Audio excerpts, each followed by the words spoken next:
कहाँ कहो लगी नाम बड़ाई, राम न सकहीं नाम गुन गाई।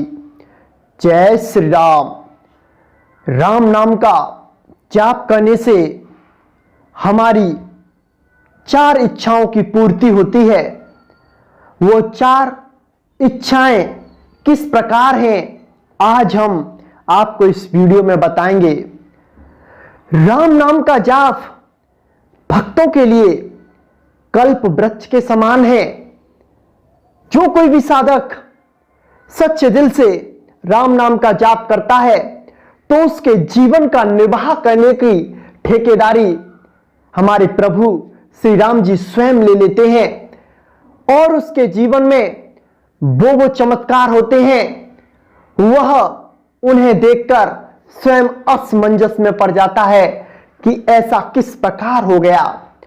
जो सबसे पहले हमारी इच्छा की पूर्ति होती है राम नाम के जाप से, वो होती है हमें आध्यात्मिक ज्ञान की प्राप्ति।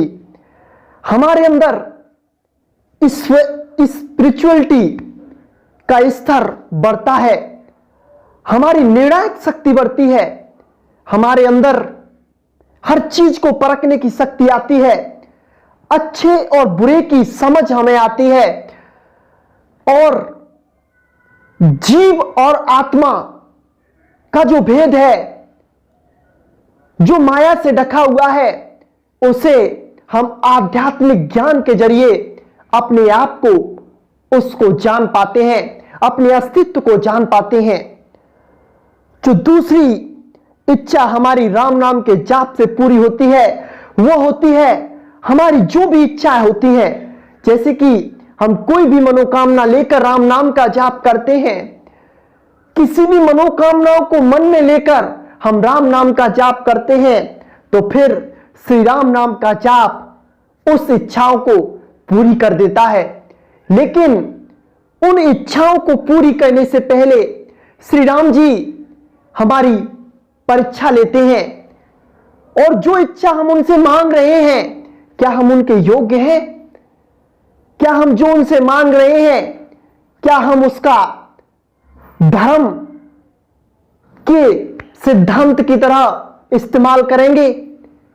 अगर वो आदतें, वो खूबियां अगर श्री राम जी हमें देख लेते हैं तो फिर उसे बहुत जल्दी ही हमारी उस मनोकामना की पूर्ति कर देते हैं। लेकिन जब हमारी मांग बड़ी होती है, जैसे हम प्रभु श्री राम जी को पाना चाहते हैं, स्वयं जिसने सारे संसार को बनाया है, हम उसको पाना चाहते हैं, तो फिर हमारी असलियत में जो परीक्षा होती है वो शुरू होती है।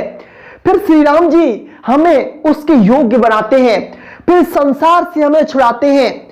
इस संसार की जितनी भी वस्तुएं हैं उनके आकर्षण से हमें मुक्त करते हैं और संसार की सारी सच्चाई हमारे नेत्रों के सामने प्रकट कर देते हैं। और अगर हम और कोई इच्छा करते हैं, कोई भी इच्छा आपके मन में उत्पन्न होती है, तो श्री राम जी से पूरा करने से पहले आपकी परीक्षा लेते हैं।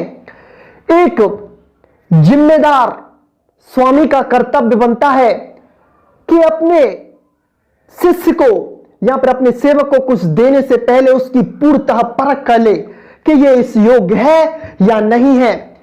मैं इसको जो चीज देने जा रहा हूं, क्या ये इसका सही इस्तेमाल करेगा या नहीं करेगा।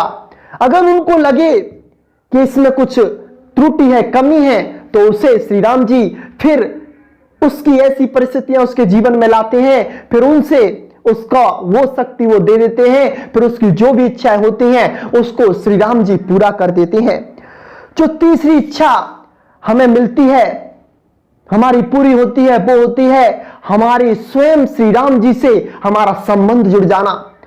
श्री राम जी से संबंध जुड़ने का एकमात्र साधन होता है श्री राम जी के नाम का जाप करना।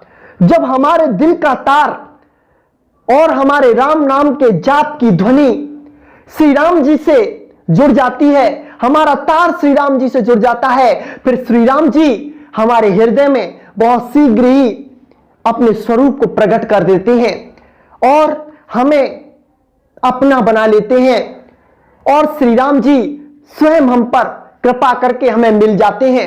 ये सब उन्हीं के करने से होता है। अगर हम चाहें, अगर हमारे अंदर मैं का अभाव है हमारे अंदर हम ये कहते हैं कि हम स्वयं श्री राम जी को पालेंगे, तो फिर आपको स्वयं के लिए फिर उस मार्ग की ओर जाना पड़ता है। अहम ब्रह्मस्मि, यानी कि मैं स्वयं ब्रह्म हूं। जब साधक इस उद्देश्य से प्रभु की प्राप्ति की ओर बढ़ता है तो प्रभु उसका साथ नहीं देते, फिर प्रभु उसे स्वयं अपने मार्ग पर चलने के लिए प्रोत्साहित करते हैं। लेकिन जो छोटा बनकर, जो प्रभु को अपना मानकर, प्रभु का सेवक बनकर और सारे ज्ञान विज्ञान को एक तरफ रखकर, अपने बुद्धिक विकास उसका जो भी है उसे बिल्कुल शून्य समझकर, प्रभु को अपना आराध्य मानकर, प्रभु को अपना इष्ट मानकर, प्रभु को अपना सर्वस्व मानकर जब वह प्रभु को प्राप्त करता है और फिर वह उनके लिए प्रयत्न करता है, तो श्री राम जी स्वयं उसके योग क्षेम का बहन करते हैं, बहन करते हैं। उसकी जो भी मनोकामना होती है, फिर श्री राम जी की स्वयं जिम्मेदारी हो जाती है कि उसे वह स्वयं आके उसका हाथ थामकर पूरा करते हैं। एक बहुत ही प्रसिद्ध संत हुए हैं मलुकदास जी।